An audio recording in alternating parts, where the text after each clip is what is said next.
ولا تقتلوا الزنا انه كان فاحشة وساء سبیلا۔ یہ آیہ مبارکہ بہت اہم ہے۔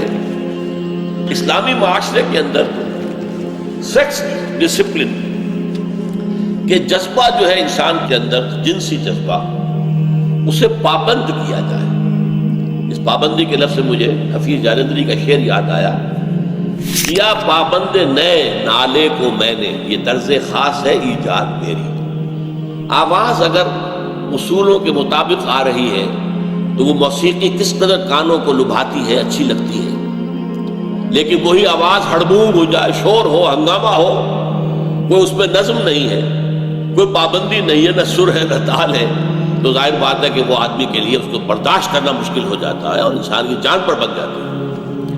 تو یہ پابندی جو ہے، یہ در حقیقت اس کائنات کے اندر یہ اس کی رول، تو جنسی جذبہ چونکہ نہایت زوردار ہے۔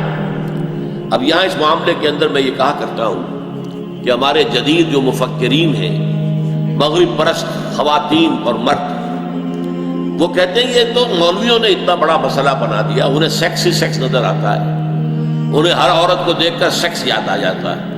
حالانکہ ہمارا تو یہ معاملہ نہیں ہے، حالانکہ بکواس ہے۔ جس کو وہ کہتے ہیں کہ وہ بابا آدم ہے جدید سائیکالوجی کا، فرائڈ، اس کے نزدیک انسان کے داعیات و محرکات عمل میں موسٹ پاورفل، سب سے زیادہ قوی وہ جذبہ سیکس ہے۔ اس نے تو یہاں تک پہنچائی یہ بات کہ باپ اگر محبت بھری نگاہ سے بیٹی کو دیکھ رہا ہے تو یہ بھی سیکس کی بنیاد پر ہے۔ باپ مرد ہے، بیٹی بھی جو ہے وہ عورت ہے، لڑکی ہے۔ ماں اگر بیٹے کو محبت بھری نگاہ سے دیکھتی ہے تو یہ بھی سیکس ہے، تو اس کی تو انتہا یہ ہے، اور وہ کہتا یہ کہ سب سے بڑا محرک ہے۔ آج کے جدید مفکرین کی مصیبت یہی ہے کہ ہر ایک کے دماغ میں ایک چیز سوار ہو گئی اور اس نے اسی کے اوپر سارا ایکسپلین کر دیا، سارا کا سارا جو معاملہ ہے انسانی تمدن کا اسی کے گرد گھما دیا۔ مارکس کو معاشی ضرورت، پیٹ معاشی، یہ اتنا زوردار نظر آیا کہ باقی ہر شے اخلاق ہو، کچھ ہو، کوئی شے نہیں ہے، مذہب ہو، اصل شے پیٹ ہے۔ اور فرائڈ کو جنس نظر آیا، کسی اور کو، ایڈلر کو حب تفوق نظر آیا، دی ارج ٹو ڈومینیٹ، کہ ہر ذی روح جو ہے کوشش کرتا ہے کہ وہ دوسروں کے اوپر اپنا جو ہے روب ڈالے، ان سے اوپر ہو جائے، ڈومینیٹ کرے، لوگ اس کا کہنا مانیں، اس کی سنیں اور تابع داری کریں۔ ڈومینیشن کا جذبہ جو ہے، حب تفوق۔ لیکن یہ سب اپنی جگہ ہے۔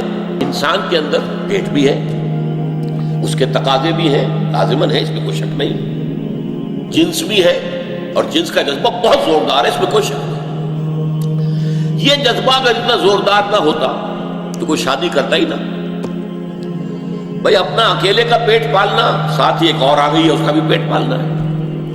پھر وہ بچے جو شروع ہوں گے تو ان کی ساری جو ہے نگہداشت کرنی ہے، ان کو کھلانا پلانا ہے، ان کی تعلیم ہوگی، ان کی تربیت ہوگی، ان کے بیمار ہو جائیں گے تو علاج کی ضرورت ہوگی۔ یہ ساری مصیبتیں قائم ہوگی۔ یہ کیوں انسان بول لیتا ہے؟ اگر یہ جنسی جذبہ انتہائی شدید ہے، یہ جنسی جذبہ انتہائی شدید ہے، لیکن اس سے ڈسپلن میں لانا، ایک نظم کا پابند بنانا، یہ ہم پڑھ چکے ہیں سورہ مومنون کی ابتدائی آیات میں بھی، والذین هم لفروجہم حافظون الا علی ازواجہم وما ملکت ایمانہم فانہم غیر ملومین فمن ابتغى وراء ذلک فاولئک هم العادون۔ بالکل یہی الفاظ ایک شوشے کے فرق کے بغیر سورہ معارج میں آئے۔ تو یہ جو سیکس ڈسپلن اسلام لانا چاہتا ہے، اب اس کے لیے یہاں پر در حقیقت جو اس کا ہدف ہے، مقصد کیا ہے، وہ ہے وَلَا تَقْرَبُوا الزِّنَا، زنا کے قریب تک نہ جاؤ۔ دیکھیے یہاں یہ نہیں کہا زنا نہ کرو، بڑا فرق ہو گیا اس میں۔ زنا نہ کرنا وہ تو ایک فعل ہے جو اپنی ایک انتہا کو پہنچے گا تو اسے ہم زنا کہیں گے، لیکن زنا کے قریب تک نہ جاؤ۔ زنا کے داعیات اور زنا کے مقدمات ہیں، نامحرم چہرے کو عورت کے دیکھنا ارادے کے ساتھ، ایک مرتبہ نگاہ پڑ گئی، دوسری مرتبہ آپ نے جان بوجھ کر دیکھا ہے، یہ بھی زنا ہے۔ حضور نے کہا یہ زنا العین ہے، یہ آنکھ کا زنا ہے۔